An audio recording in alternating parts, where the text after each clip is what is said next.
You know what? Let's talk about birth plans. First off, here's my bias. I'm an OBGYN. I'm a trained chemist. I was a chemistry major at college. I'm very analytical, brain-minded. Birth plans are not as analytical, if that makes sense. So that's where my perspective is coming from. I think birth plans are an amazing tool. They are fantastic as a guide, but they are not gospel. They should never be gospel.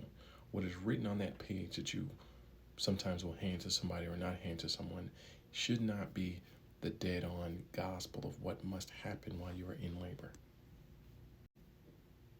You ever go get your car fixed and they give you this report? And on the report, it tells you all this stuff that they always find. Like, they always find something more than what you asked for. You just tell them I need an oil change, and they tell you about 15 different things that you should or should not get done. Like, the should or should not get done stuff is like what's on the birth plan. Just, you like it more than like the paper they give you when you go get your car fixed. The birth plan is a guide, right? There are things on there to help you learn, like if you're first time mom, I've done this before, learn what potentially could happen, what you could do, what suggestions to make for your labor course. But there are always suggestions. You should always be fluid. You should be mobile. You should be able to pivot whenever the time needs, because babies don't always do whatever you want them to do.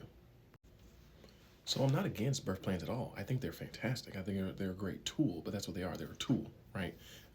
I Birth plan is not evidence-based. It's not something that I'm supposed to follow. There are evidence-based things that are on there sometimes, but it's always a suggestion. So I recommend use a birth plan as a way to ask questions in your prenatal appointments.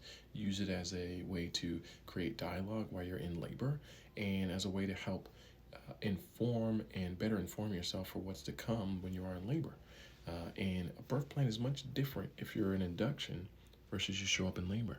That's two different things. And the birth plan has to be able to you have to be able to pivot a little bit when it comes to that.